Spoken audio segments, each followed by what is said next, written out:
Consent's usually something yearly, I don't know. What do you think we should say, early? Hold on. We can move it to, I think we should just put it on general and have some more discussion and vote and move accordingly. We're on general? We're on general 18, right? It'll be at 21A. 21? And then because of the time situation, by consensus, is the board willing to move item 5 to your regular agenda as a 21B? And that was the finance director search process. That sounds good. Consensus on that? Yes. Okay. Okay. Okay, thank you. Thank you. And then item 6 was just on the agenda, time permitting. Obviously, there's no time for an update this week. I would have an update for you at your next work session.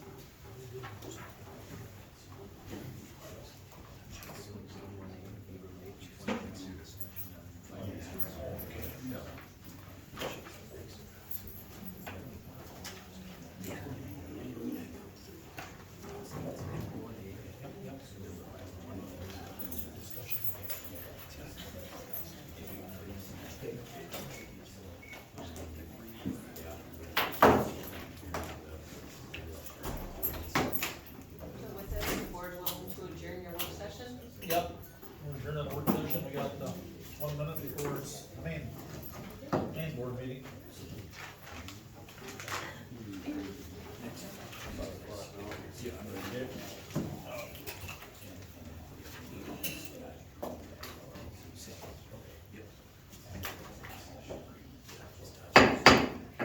Okay, we will call the October 14th Steele County Board of Commissioners meeting to order here. Please stand with me for the Pledge of Allegiance. I pledge allegiance to the flag of the United States of America and to the republic for which it stands, one nation, under God, indivisible, with liberty and justice for all. That will take us to the agenda. So, Mr. Chair, I'm recommending that we assign an agenda item number to your public hearing.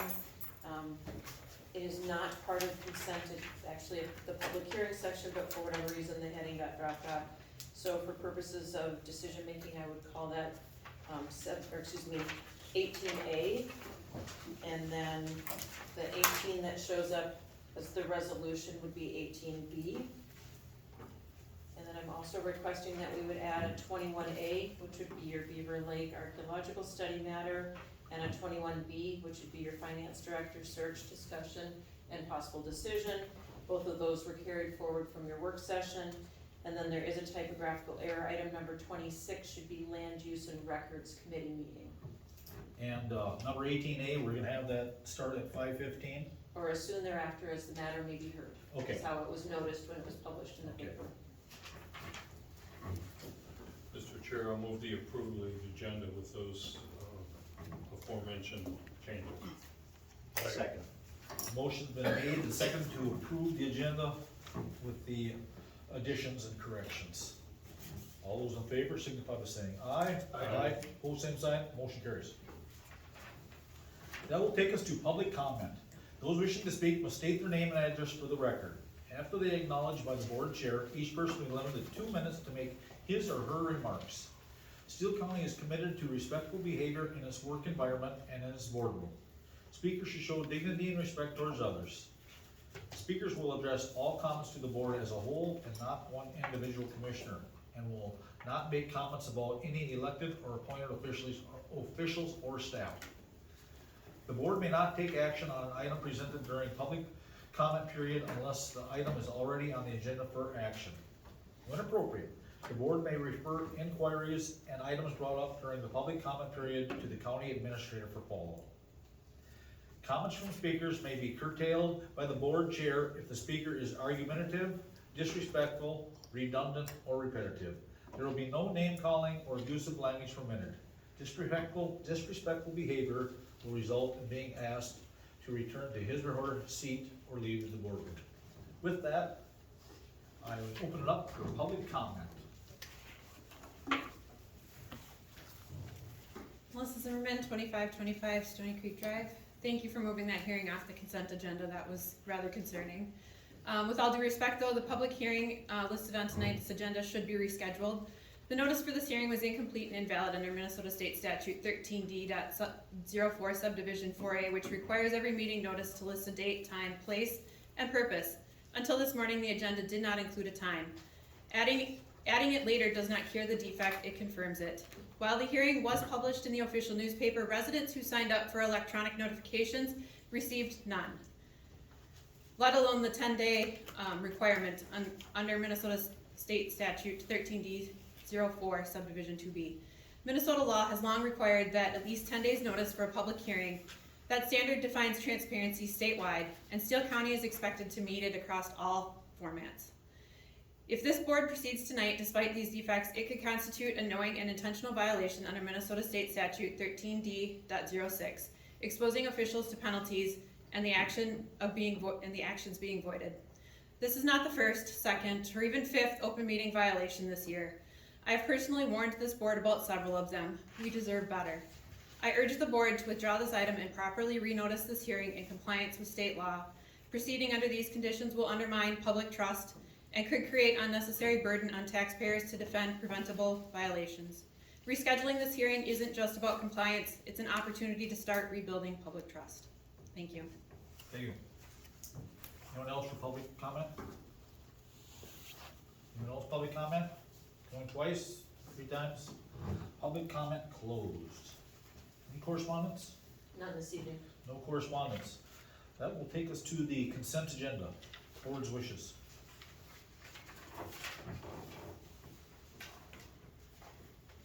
Mr. Chair, I make a motion to approve consent agenda as presented. I second that. Motion's been made and seconded to approve the consent agenda as printed. Any discussion? If not, all those in favor signify by saying aye. Aye. Pose same sign. Motion carries. That will take us to our general agenda, number 19, anniversary report on page 80. Mr. Chair. What now? Greetings. Hello. Hello. I'm here to present the anniversary report for October.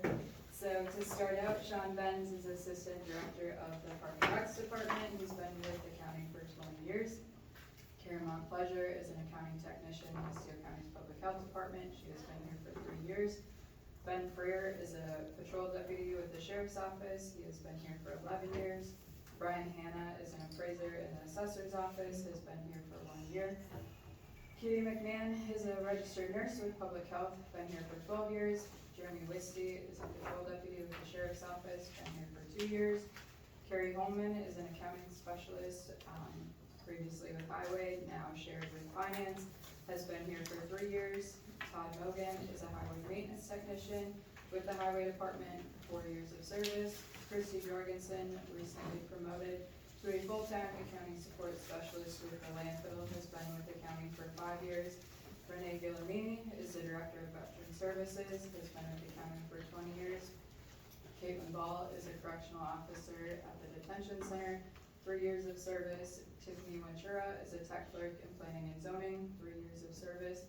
Will Bromley is an adult probation officer with community corrections, reaching 10 years of service. Carrie Waltman is an investigator with the Sheriff's Office, 14 years of service.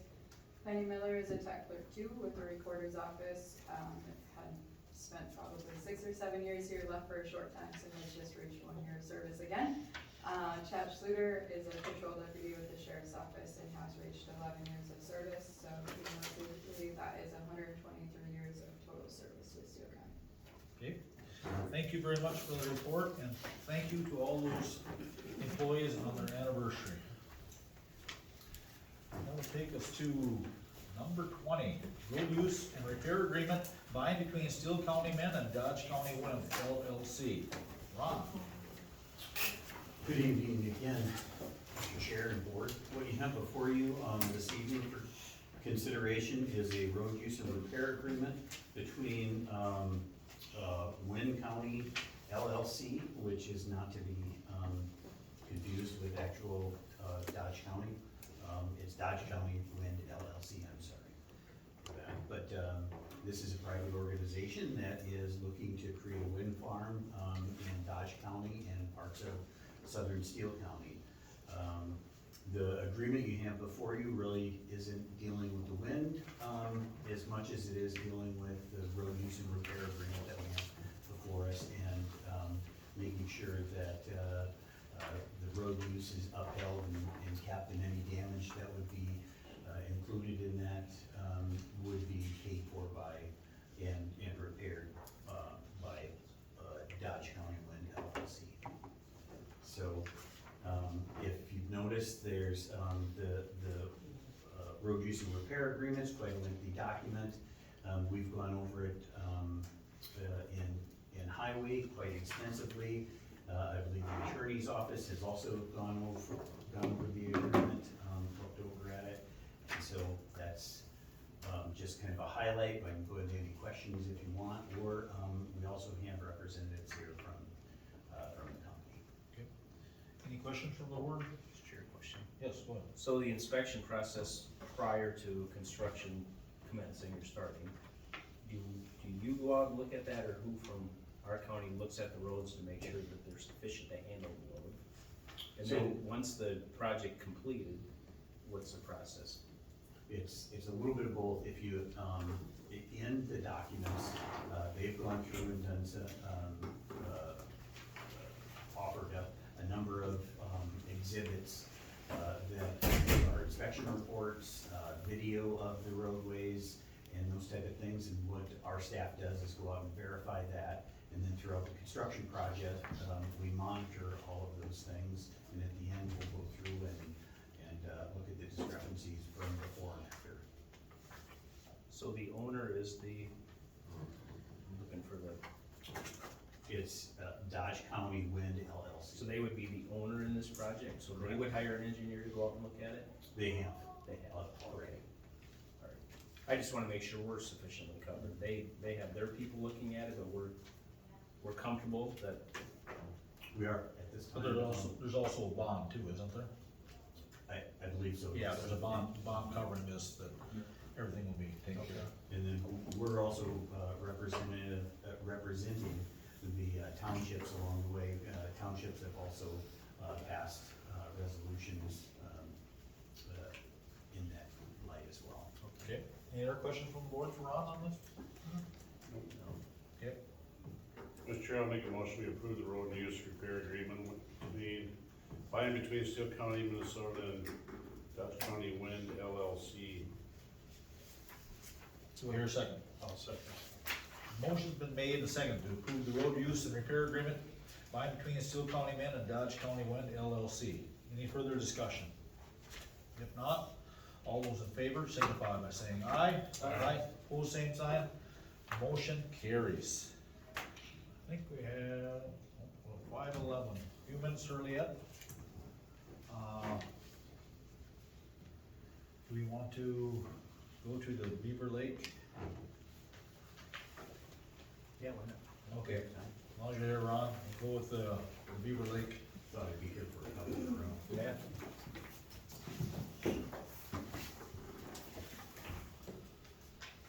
We had this in our work session here, and it's about the, give us a briefing on it. Let me do a little bit of history again. Yeah. So again, this is, we're talking about Beaver Lake project. And we're talking about CASA 28 from South Beaver Lake Road to North Beaver Lake Road. And this project started back in 2022 with a feasibility study with WHKS, who Brian Theobald with WHKS is managing.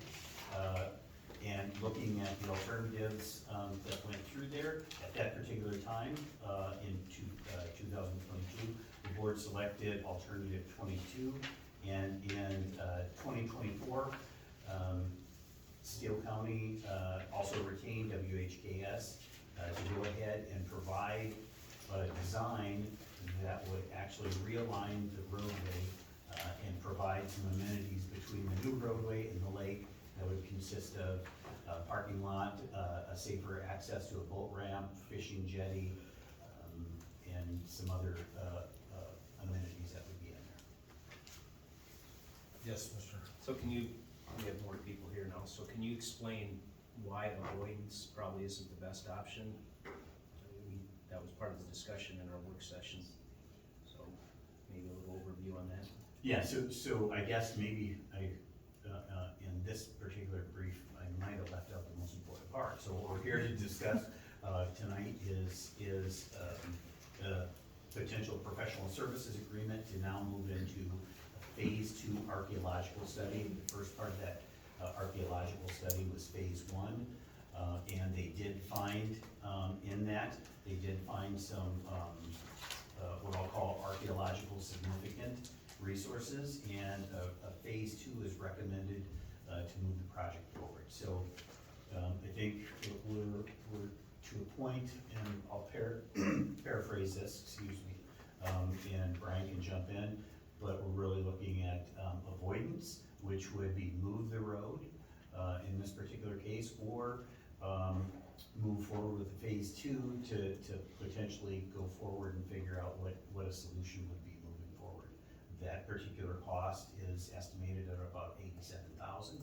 To answer Commissioner Abbe's question is, so when we start moving the road to avoid, and we're talking about somewhere between 75 and 100 feet that we would be moving the road, what we do is start condensing or eliminating some potential of the amenities that we have in there. There's really a lot of restrictions once you start on one side of the lake. On the other side, on the east side, is some additional waterways. Just north of the parking lot, there's the affluent area for the lake, so you're kind of condensed in there. So as we start shifting, either we have to condense those areas, or we have to start eliminating some.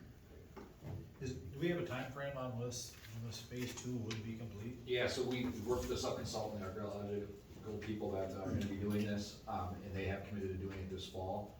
So come winter time, we'll know the answer, and then we'll prepare, for 26 construction. So that's what we're planning on. So we should still be ready by. If it goes well, if we have to ultimately redesign, then we're probably talking 26, probably 27. We'll be back here having a different conversation about what we have to do if we can mitigate the site. Or if you tell us to redesign. Okay, today. because in our work session, we were told that redesigning would be too costly. So we're hoping that something don't happen where we gotta redesign. Correct, yep. Okay, that's the word. Mr. Chair, I think the best option is to do the phase 2 study to keep the integrity of the project. I think one of the big selling points for doing this was the fact of taking that area and creating an area that people wanna go to. This makes the boat landing much safer than it was before, and if all of a sudden we gotta start moving that in, all of a sudden we lose some of that safety factor and that sort of stuff. I just think that, I think the answer is to move forward with the second phase of the archaeological study and get that done and move forward with the project. Any other comments or concerns, or? I guess I would agree, if you start weighing the pros and cons, and my original thought was, we just avoid it and move it, but when you start looking at what you're gonna lose, it compromises the project for sure, so. And then you add in additional costs to have engineering come in and redesign it, it's kind of a wash on cost, or maybe even more to re-engineer it, so it just, in my mind, makes sense to move forward with the recommendation. Yeah, I'll make that as a motion if you want. I'll second that. Okay, motion's been made and seconded to approve amendment number 4, to professional service agreement with WHKS for completion of a phase 2 archaeological investigation for County State Aid Highway number 28, South Beaver Lake Road to North Beaver Lake Road. The Beaver Lake improvements in an amount not to exceed $87,228. Any further discussion? If not, board's wishes signify by saying aye. Aye. same sign, motion carries. Thank you. You're still here, Ron. Yes, sir. We're going to the must be 521 here, 520. 518, we are going to the motion to open the public hearing for the 2026-2030 Highway Capital Improvement Plan. Mr. Chair, Yes. I don't know where to interject this, but it was brought up that it wasn't properly noticed. We have legal counsel here. Notice Has of it the- been properly noticed, or do we Yes, need notice to? of the public hearing was published as required according to Minnesota statute. The agenda does not constitute public notice of a public hearing because it's not timely given. It's the publication in the newspaper, and that was given more than 10 days prior. It did state that the public hearing would be held at 5:15 or soon thereafter as the matter may be heard. Yeah, I'm not gonna opine at this time, but given Administrator Fry's knowledge of the matter, I don't see any reason why that wouldn't be accurate. Okay, so we're gonna proceed then with the purposes to, gather public input for the 2026 to 2030 Highway Capital Improvement Plan. I'll make a motion, we move into public hearing. Okay, second to that? Second. Motion's been made and seconded to open the public hearing. All those in favor signify by saying aye. Aye. Opposed, same sign. Motion carries. Public Works Director, Ron, take it away. So, as you're all aware, the capital improvements plan is adopted each year. It's a 5-year plan. This particular plan is 2026 to 2030. And remember, this is a plan, so projects within the capital improvements plan must come back before this board for approval or anything else. So really, the reason we look at these, the CIP or the capital improvement plan is for 2 reasons. The first reason is obviously it helps the board and staff put together and prioritize projects and figure out a funding mechanism for those projects. And then secondly, as we all know, the county has a transportation sales tax, and in order to comply with Minnesota law and report, this document is used to identify the projects that are funded by that transportation sales tax revenues and the plan to utilize those. So again, this is a plan. It's been out on the website for some time. I believe the board has had hard copies of this for a while. And if there's any specifics with the plan, I'd be more than happy to discuss. Any questions from the board for Ron? No? Not hearing none, so. With that, I will open the meeting for public testimony. So if anybody in the public has anything to add or discuss, now is the time. Melissa Zimmerman, 2525 Stony Creek Drive. When Steele County adopted its local option sales tax, LOST, it did so with a definitive list of transportation projects and a clear time frame, 2015 to 2025. That 10-year plan was what residents understood and what the county publicly presented. 10 years, not forever. The authorizing law, Minnesota Statute 297A.993, is clear. The proceeds must be used only for transportation projects and must terminate once revenues are sufficient to fund those improvements. This tax was never intended to be a rolling, open-ended revenue stream. It was a temporary tool for specific projects, a means to an end, not a standing county income source. Yet since 2019, Steele County has filed new 5-year capital improvement plans, adding to and replacing projects to keep LOST alive. Those actions may continue the revenue, but they violate the spirit of the law, and may also conflict with statute 297A.99 subdivision 3A, which imposed a statewide moratorium on modifying local sales tax from 2023 to June 1st of 2025. We are now in year 11 of a 10-year authorization. The 2015 to 2025 plan has concluded, and revenues should have been sufficient to cover original projects.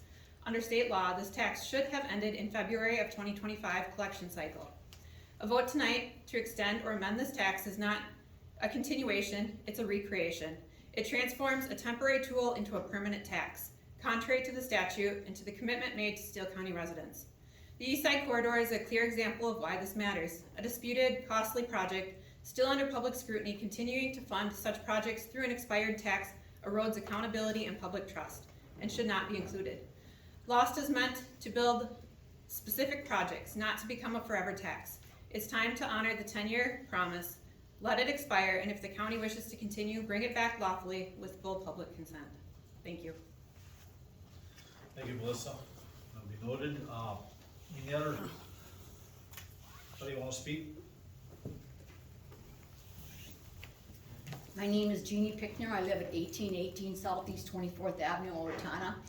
And I'm here again to voice my opposition to the two projects that are included on the CIP plan.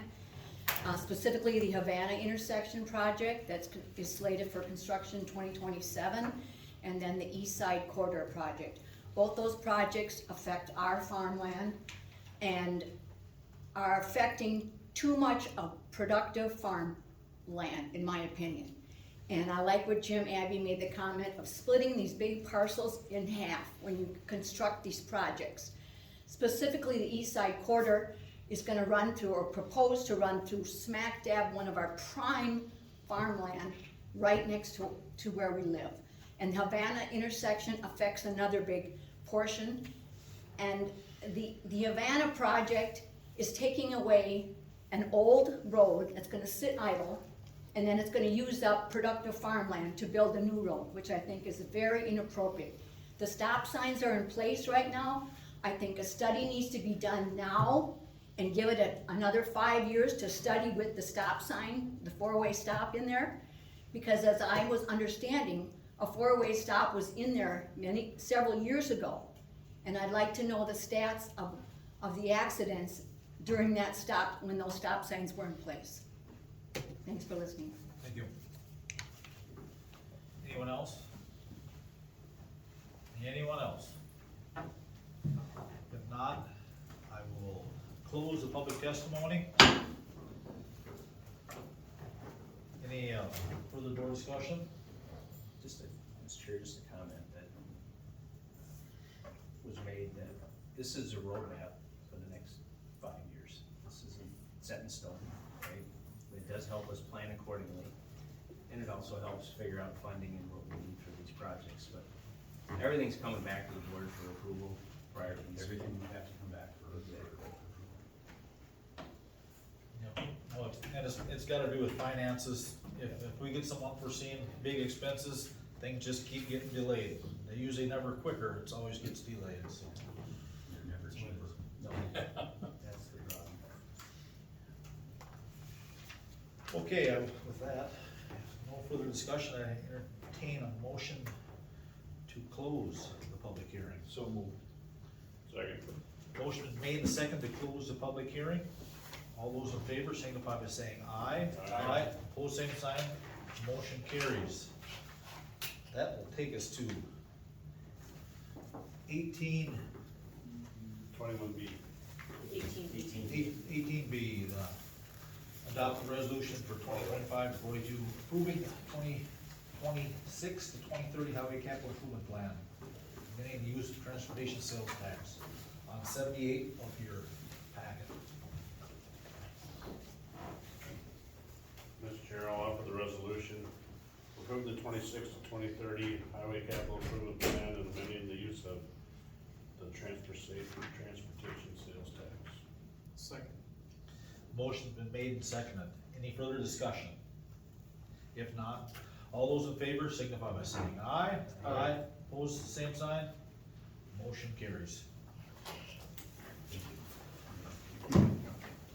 Okay, that takes us 21B, discussion of the finance manager position.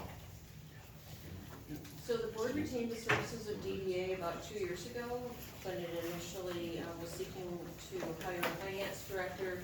DDA's agreement did provide that if there is a vacancy within a 2-year period of time, that they will continue to provide search services to the county. There's a small cost for their out-of-pockets, but it wouldn't be a full-blown search cost. And so the estimate that we received from talking with Liza Donabauer, who was the consultant you work with, is that it would be about $3,500 to $5,000. And the process of, or at least least the map of the services that DDA would provide is outlined in your memo. So I'm here this evening to seek the board's action to work with Liza to repost the position, but I'm also looking for a little bit of guidance from the board in terms of what changes, if any, do you want to make to the process.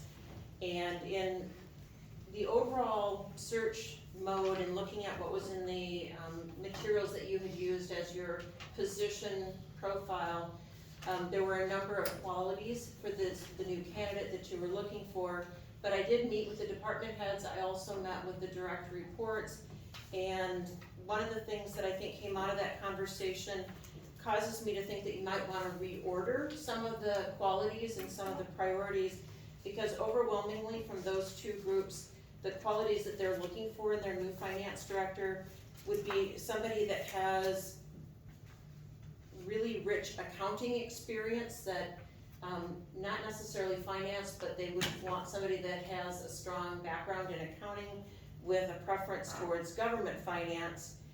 And in talking about the things that could be learned on the job versus the things that we would want from that candidate as they come to the table, that government finance was something that came out of all those different groups, that they were looking for that subject matter knowledge. And then the other leadership qualities, the strategic planning qualities, those were all important, but were things that could be learned on the job or through professional training and development, where the accounting experience was something that they felt the candidate should bring to the table. So I mentioned that to Liza, so did Gina, and Liza thought that that might make your search a little more difficult. We do know that Abbe Valley looked, I think their search started last December. It was almost 10 months before they found their candidate. Rochester also struggled. Both cities, I don't know if city government is different than county government, but that's where I wanted to approach the board with the idea of, would you be open to considering candidates that maybe had more of the accounting background and less of the leadership background, and allowing Liza to maybe bring more candidates to the table with the idea that maybe we're not hiring a finance director, but maybe more of a finance manager as part of this search, where they would then maybe grow into that finance director position. So again, looking for the board's feedback or reaction to, would you be willing to consider candidates that had less leadership experience if they were strong in accounting? The other thing that I'm looking for direction from the board on is the interviewing process. As you recall, 2 years ago, it was a very involved process. The candidates met with the department heads, they met with the full board, and those were conversations that were actually happening in isolation. You weren't mixing and matching, and we used a slightly modified approach when we were hiring the new public works director, in that we drew in peers' direct reports, meaning Josh and Paul Kurtz were part of that process. We had 2 board members, and it was a more integrated approach to the interviewing process. And so I'm looking to the board for some guidance as to, would you be open to that type of an approach, being one option, using the option that you had 2 years ago, which was these separate meeting approaches or interviews, or possibly a third, which is a mix of department heads and direct reports and board members meeting in 3 teams, all asking the same questions, and then coming together and reviewing the questions that were asked and the responses that the candidate gave. It's a process that I've used with great success in my previous position. Eerily enough, there was always consensus amongst the elected officials, the direct reports, and the peers when we used that particular approach, and it was a more robust conversation about the strengths of each candidate, and there was almost always unanimous recommendation to the full council. So I'm looking for the board's direction in terms of, are you looking at maybe a slightly modified interview process or the same interview process that you had before? But either way, the timeline that we would be looking at would be, Liza would get the position posted within the next couple of weeks. We would probably give 3 to 4 weeks for candidates to apply, and so interviews would likely take place in early December, where the candidate would hopefully be starting in early January or perhaps a little bit later. Again, that's somewhat fluid based on the candidate pool. There are no finance director positions for counties right now that we would be competing against. I'm also not aware of any city positions that are currently actively seeking. There might be some internals, but I'm not aware of any positions right now that we would be competing against. So I just don't know. I have had 2 inquiries. So I'm somewhat optimistic that you'll have a good candidate pool, but we won't know until the position is posted. So thoughts, first of all, about would you be willing to look at candidates that are strong in accounting, but maybe not have as deep of a leadership experience base as part of that first round of candidates? Do you think if they don't have a strong leadership base, they won't apply? Yep. What I'm maybe hearing? I don't know. I think if you've got somebody that has real strong accounting, and if the position profile says we're looking for somebody with accounting, and then demonstrated leadership, but not put a year or a period of time. In other words, oftentimes we'll say, need to have 7 years in leadership, or 7 years of demonstrated. I would leave the time commitment off and then let people kind of self-select. And I do believe that leadership can come in different shapes and sizes. As a board, you might be looking for somebody that does have a real significant track record in leadership. But again, the feedback that I heard from the department heads and from the direct reports is strength in accounting was their number one requirement, their number one skill set that they believe would be something that couldn't be learned on the job and really should be something that candidates bring to the table. And with that, without as much leadership, you might get a bigger pool.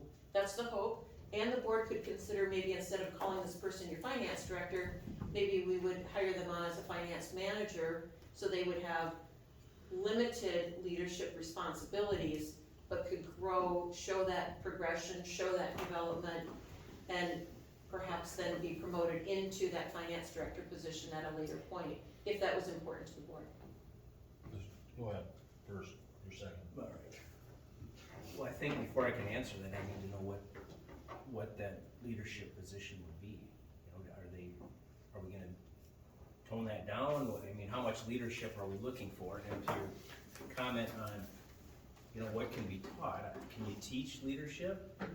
Or can you, I think in some respects, people have it and they can enhance it, but some people don't have it and can't learn it. And I think that was the conversation with the department heads specifically, not so much the direct reports, was they all felt that a mentorship program could be easily developed and that they were all willing to provide guidance, direction. Gene and I have both been talking about the fact that leadership development is important for all of our department heads.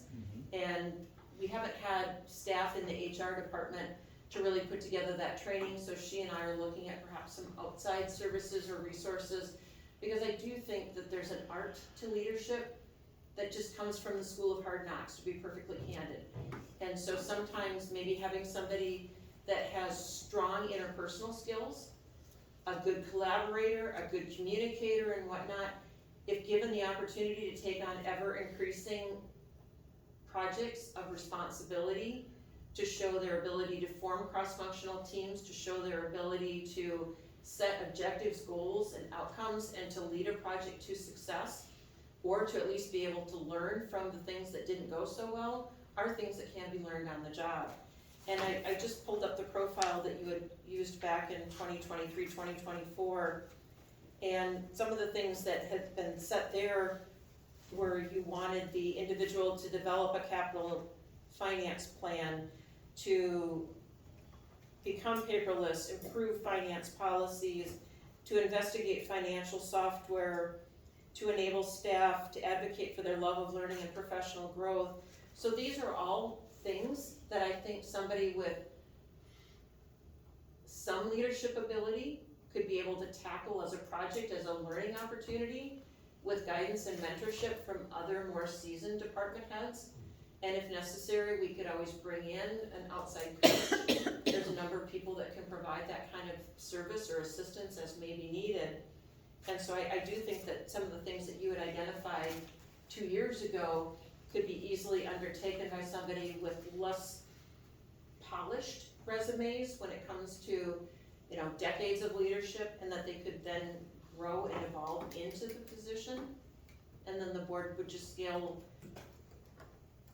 the compensation package, and the title would just simply be modified to be commensurate with what your expectations are for that role. Mr. Krieger, question or comment? My question comes from the Baker Tilly end of it.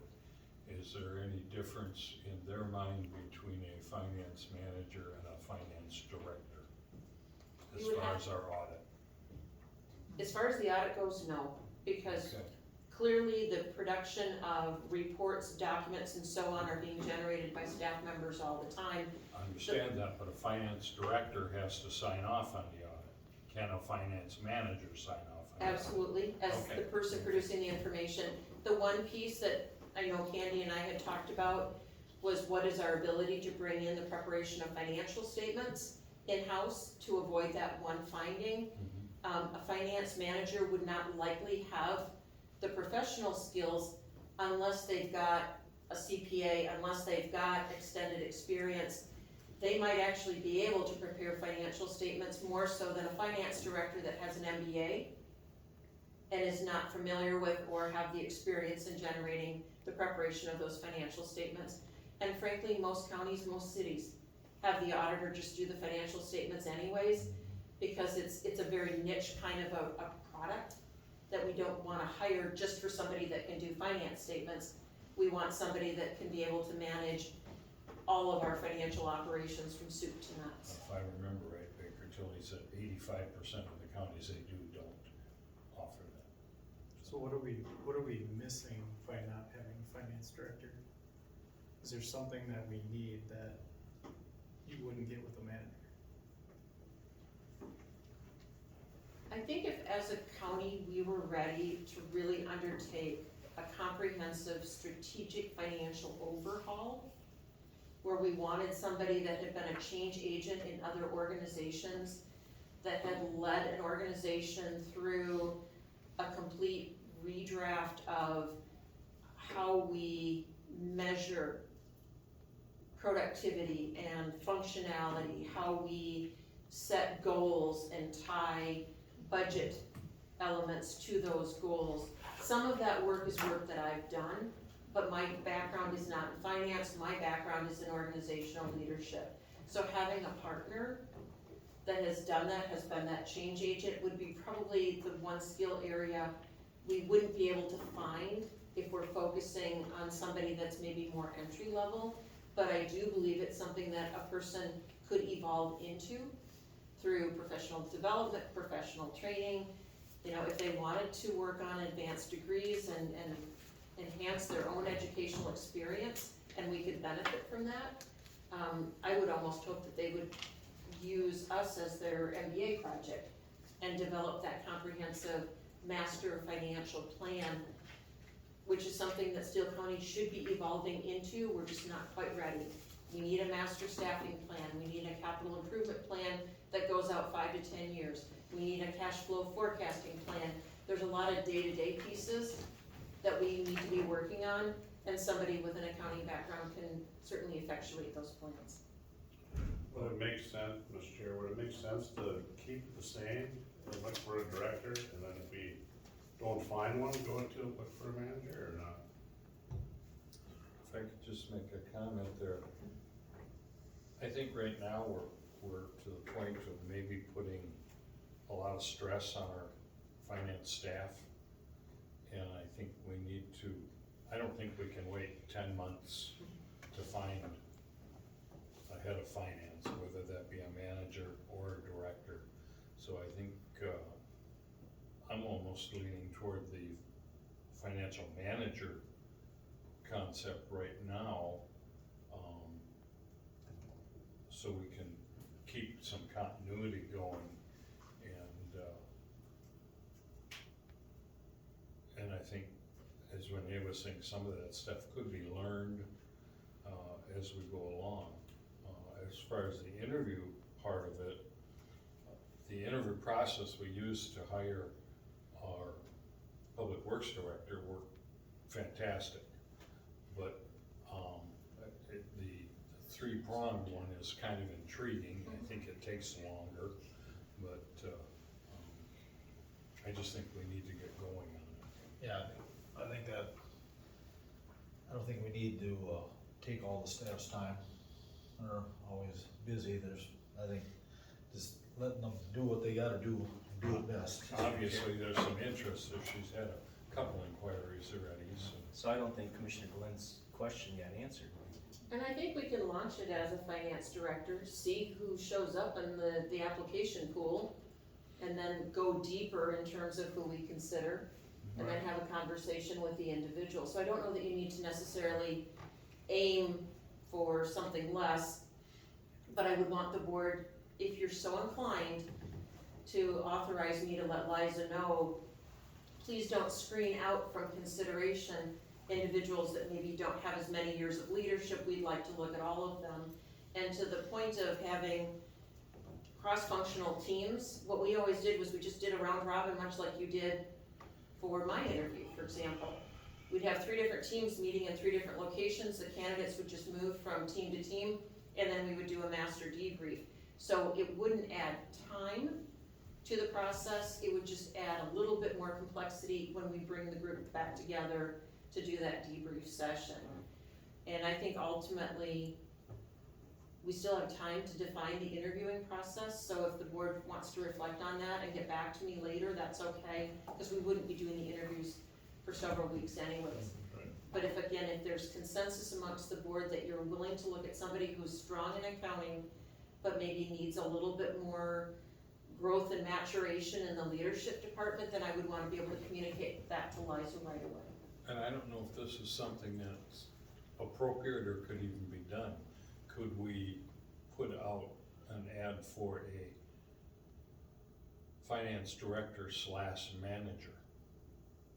Couldn't we just have Liza kind of modify the job description to put in there what she feels should be in there?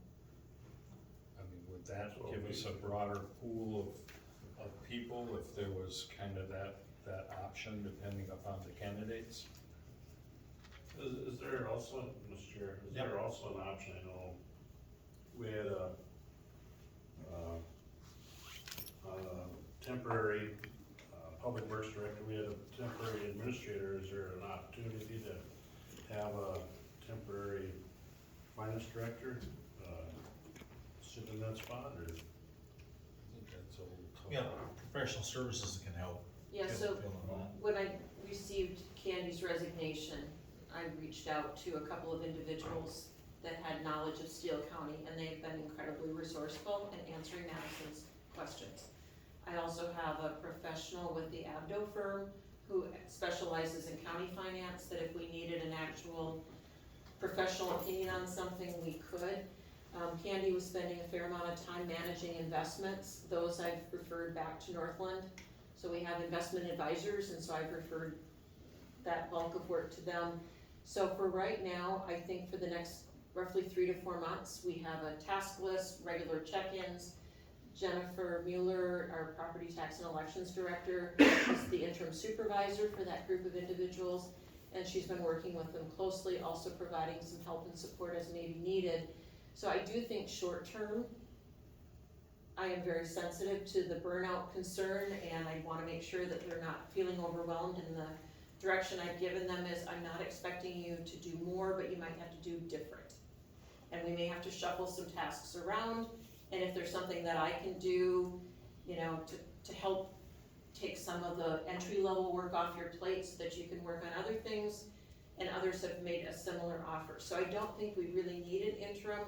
If we're now 5, 6 months, 8 months into the search, we're gonna be in a whole different world, and I will be coming back to the board much sooner than that period of time to say, what are you willing to authorize me to do in the meantime. But the good news is, we're through the budget for the most part. We just have some tweaking and fine tuning. The audit is done, so a lot of that heavy lifting that would be done next summer, we've got a little bit of breathing room. Mr. Chair, I think that, it says here, you know, that they had trouble finding the city of Rochester and the city of Apple Valley. Them are pretty big cities compared to our county, you know what I mean? So maybe someone was overwhelmed by that, or I guess, who knows? Maybe someone is the perfect fit for them, or see what we get.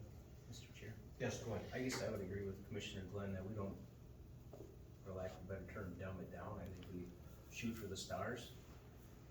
Who knows? We may get somebody that has everything we're looking for, including the leadership skills. I think that's the route we should start with and see where it goes. And to the question on the interview process, I'm open to trying the three team or three, however you term it, approach. That would work. I don't see a downside to it. I think if you kind of scale back on the job description, you're gonna get more talent. They're still gonna apply either way if they want the job. That gives them that door to hire, you know, if they decide they find the right person that maybe not had 7 years of experience in leadership instead has 3, and you still feel confident that's the right candidate, it gives you that option to still take that candidate. Well, and I think to Renee's point, I think putting some of those on the list, but eliminating the years Right, behind that's what I'm getting I at. think that, Scale it back. that does open it up to. Still, we hope that we get someone in 20 years. Is that enough? So, is it the board's direction then that I can authorize Liza to move forward with the search for the finance director, but keeping open the idea of bringing other candidates forward that might not necessarily tick all boxes? And then I will come back to the board as we get a little bit closer to maybe firm up some of the interviewing procedures, if that's okay. Mr. Chair? Yes, go ahead. And the cost again, I don't remember the guarantee saying there would be additional costs. When Gina spoke with her, she had indicated that there would be, actual costs of $3,500 to $5,000. Because remember, she uses the personality index, the video interviews, a verbal reading and math assessment, so that there are some per candidate costs for using some of these tools. Yeah, cause I think otherwise the cost is like 17,000 or something. 15 to 25 is kind of my experience. I don't know what she would have charged you for your finance director search 2 years ago. So there's no motion needs to be needed, you just need direction. Doesn't have the guarantee, I don't believe, but if the board wishes, and I think for purposes of the minutes, if there would be a motion to authorize me to move forward with the search with DDA, then we'll get that in the minutes. So I will make that motion. Okay, motion been made and seconded by Commissioner Glenn to authorize Renae to go forward with DDA Associates for the treasurer position. Any further discussion? If not, all those in favor signify by saying aye. Aye. Aye, pose same sign, motion carries. Okay, that'll take us to 22, page 104. Approve providing Minnesota paid leave benefits to employees via private plan administered by Madison National Life. Back.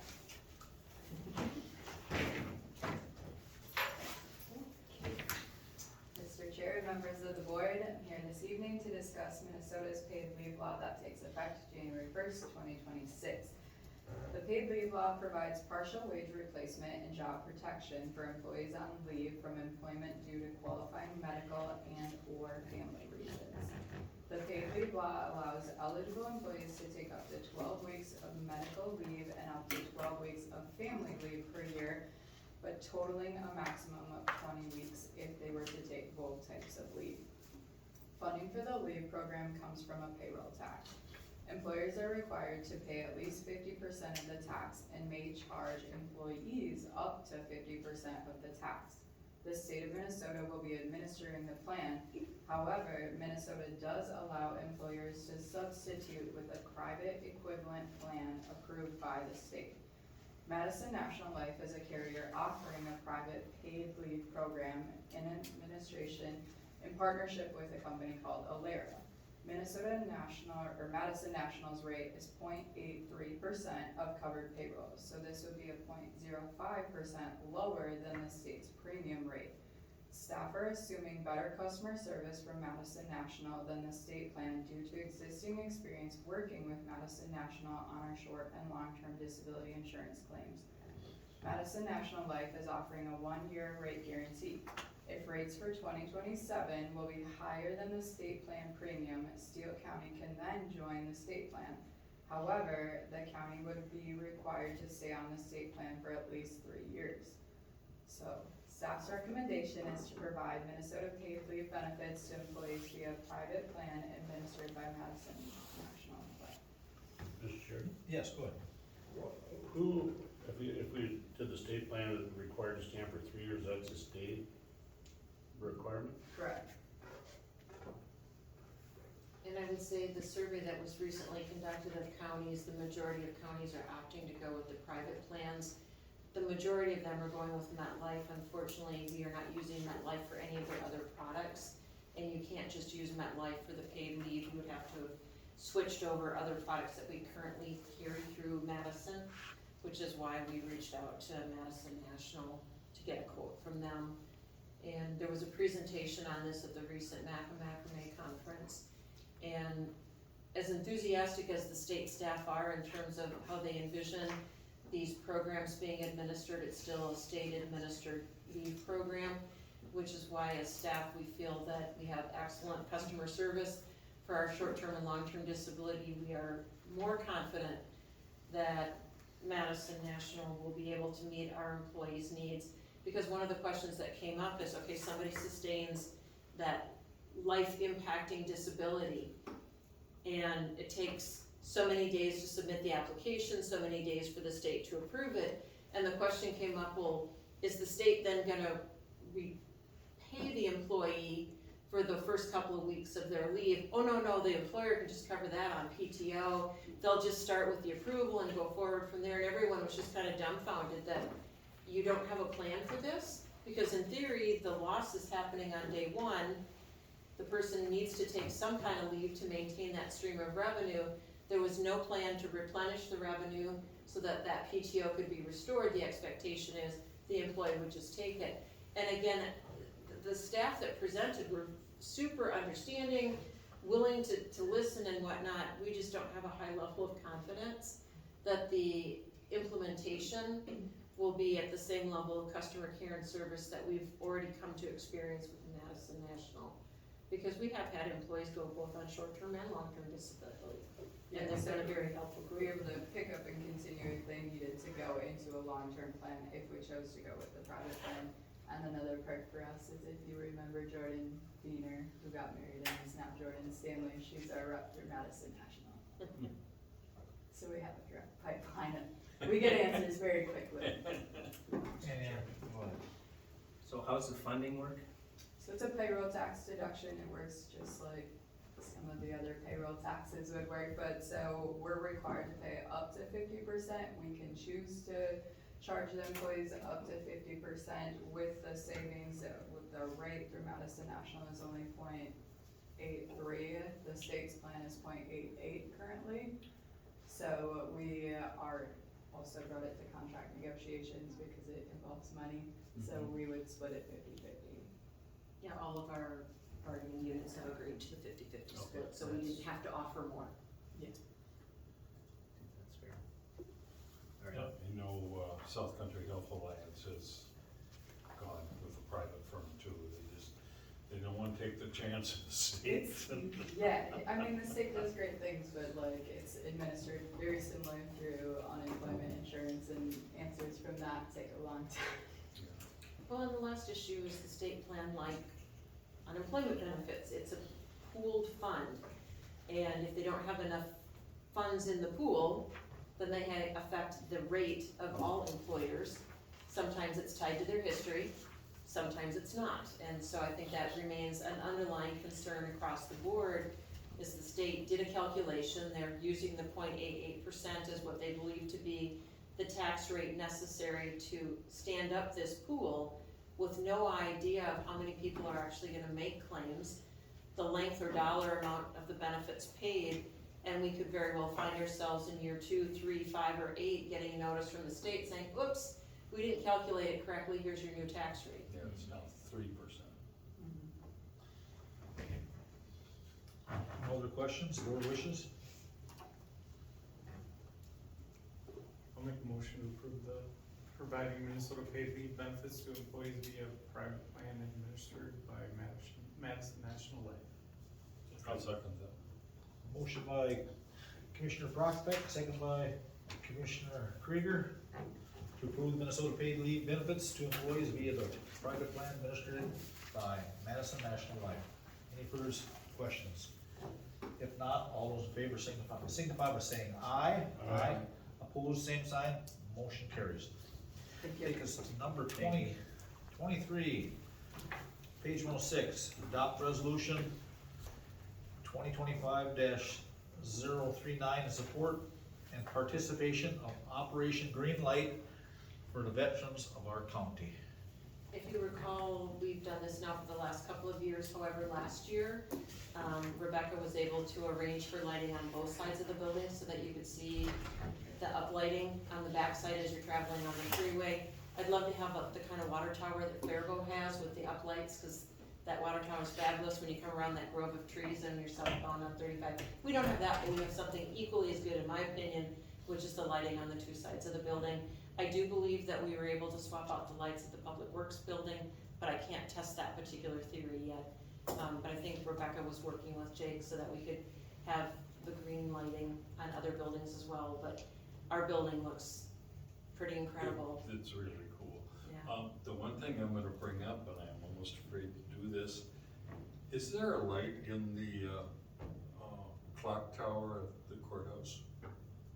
Rebecca's shaking her head and I was crawling up there. I don't even know how that light would be powered, to be honest. There isn't, when we originally did this a few years ago, I had talked with Jake about lighting up the clock tower, and he said there isn't anything that we can do in the clock tower. We also talked about lighting the front of the building that faces the park. There was no way to light that either, so we. That clock tower would be really cool if we could get that. I'd really love to do that, you know, unless we want to, you know, get a spotlight and shine it through, but that would be the one way to do it. Make 100-foot extension cords. I'd have a boom truck right through. Okay. So, on the resolution, I'll move the resolution to, support Operation Greenlight for our veterans. Second. motion is made and seconded to adopt the resolution for Operation Green Light in support of our veterans in the county and all those over the state of Minnesota. All those in favor, signify by saying aye. Aye. Opposed, same sign, motion carries. Okay, then we got a few information items. We got Property Maintenance Committee minutes from October 2nd in your packet. Internal Central Service Committee minutes from October 7th in your packet. Land Use and Records minutes Thursday, October 9th in the packet. Next, Commissioner reports. Any reports from the County Attorney's Office? Nothing, no, thank you. Okay, Commissioner Krieger. Okay, on the 24th of September, I attended the Owatonna Development Summit, which was an extremely well-attended event, and it brought in developers from as far away as Illinois to learn about Owatonna and the surrounding area, and I think it was really, really well done. On the 25th, I had South Country Health Alliance Joint Powers Board and Dodge Steele Community Health. On the 28th and 29th, I attended an Emergency Communications Board Conference in St. Cloud talking about interoperability. Say that one fast 3 times.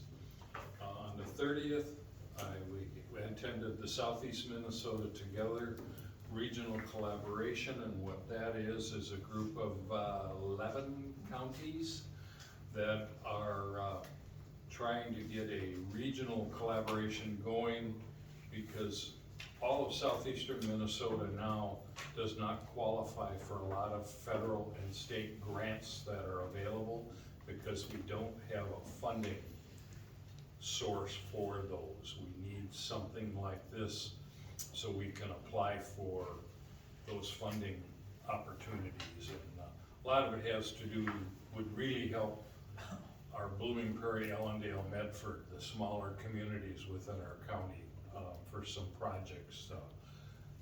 Waseca just got a little, they go to the west rather than we go to the east, just got $2.1 million for some educational training because of the industry they lost.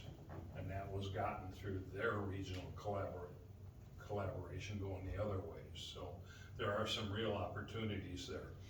On the 3rd of October, I attended the new Zamboni unveiling, which was a joint purchase between the Owatonna Foundation and Steele County taxpayers.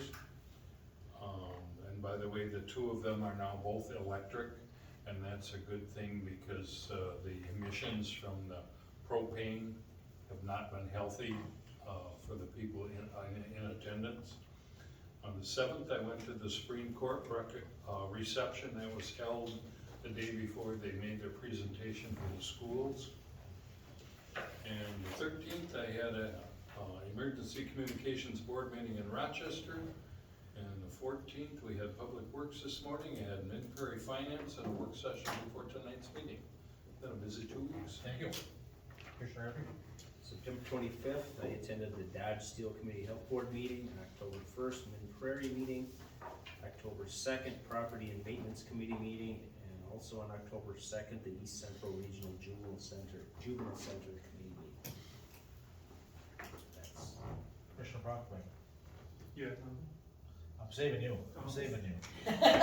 On September 24th, I had the Extension Committee meeting.